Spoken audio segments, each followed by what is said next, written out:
और ये जानना चाहते हैं आपसे टाइड वाटर ऑयल के बारे में। मतलब ये आसान सवाल है या ये भी चुन कर के लिए आपके लिए रखा गया है? नहीं नहीं, ये मेरे शायद फॉलोअर है। इस स्टॉक को मैंने जब टीवी पे दिया था और ये स्टॉक गजब का भागा था, मतलब एक्स्ट्राऑर्डिनरी। और ये बहुत जबरदस्त इनका एक मतलब वैल्यूएशन बोल लीजिए, और कंपनी के क्रेडेंशियल्स बहुत बढ़िया। बट ये लुब्रिकेंट्स वाले स्टॉक्स पिछले कुछ दिनों से, महीनों से मार्केट में अच्छा नहीं कर रहे हैं। भले वो कैस्ट्रॉल हो या बामर लोरी हो, जिनका बामेरोल है, इनका विडोल बोल के ब्रांड है, ये सब कंपनियां नहीं अच्छा कर रही थी, इसमें कोई दो राय नहीं है। बट इन सब के डिविडेंड डील, इन सब के वैल्यूएशंस बहुत अट्रैक्टिव हो गए, माउथ वाटरिंग है। और ये लोग देखिए एक जीरो डेट कंपनी है, डाउनसाइड अब बहुत ज्यादा लगती नहीं है। तो ये जब मैंने रेकमेंड किया तो एक्स्ट्राऑर्डिनरी चला भी था, क्योंकि देखिए इक्विटी भी छोटी, सेल्स भी बढ़िया, वैल्यूएशंस भी सस्ते, zero debt company. But yes, crude oil जब चलता है तो इनको इम्पैक्ट आता है, और धीरे धीरे देखिए इनके कुछ डिमांड को लेकर भी थोड़ा क्वेश्चन मार्क आता है। ईवीज आएंगे तो क्या होगा ये। सो ओवरऑल मुझे लगता है कि ये स्टॉक में लेना चाहिए, खरीदना चाहिए। मुझे अभी ऐसा लगने लगा है कि ये स्टॉक ऐसे लेवल पे है, माउथ वाटरिंग लेवल पे, कहीं कोई दिक्कत नहीं है। और जो ऊपर के लेवल्स है वहां से काफी ये सारे स्टॉक्स करेक्ट किए हैं।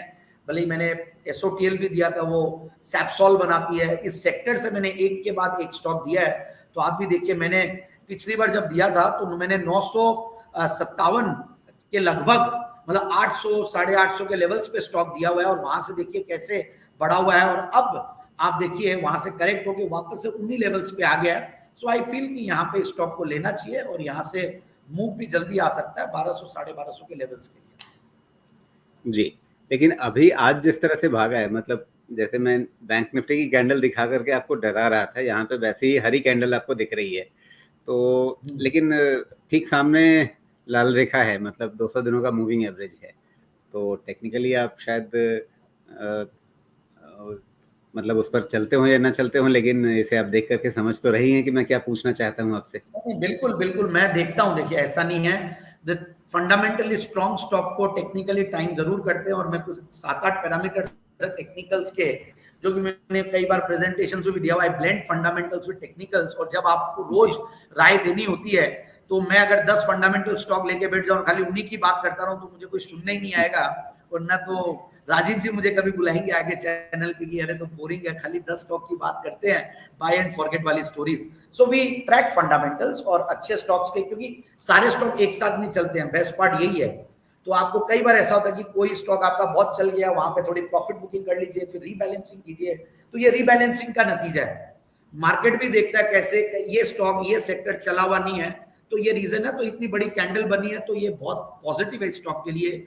और जिस फोर्स के साथ बना है, और आई थिंक वॉल्यूम्स भी आज अच्छे खासे हुए होंगे, जब ऐसा वो होता तो जी, वॉल्यूम भी वॉल्यूम देखते काफी हैं। है।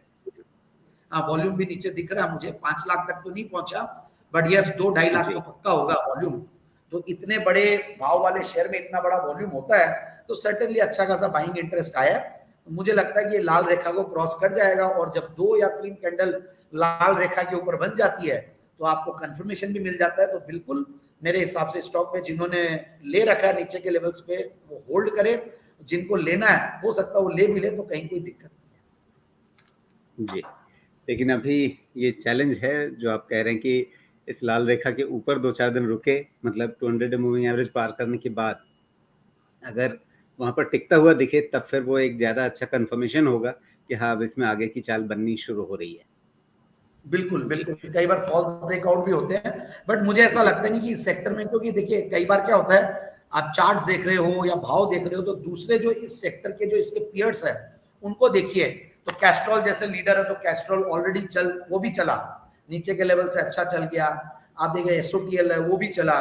तो कुछ कुछ ये स्टॉक्स को भी पेयर कंपैरिजन कीजिए, तो जो फॉल्स ब्रेकआउट जो होते हैं उनको आपको कैप्चर करने के लिए समझ में आ जाता है। और आगे के मूव्स और उनके फिर आप कहीं ना कहीं रिलेटिव स्ट्रेंथ को देखिए, उनके चार्ट्स को देखिए, वो 200 डेमा के ऊपर निकल गएगा, ये क्यों नहीं निकला। फिर आप रिजल्ट्स को भी मैच कीजिए कि क्वार्टरली रिजल्ट कैसा था, उस कंपनी ने जितना रिजल्ट दिया उतनी ग्रोथ इन्होंने भी दी है।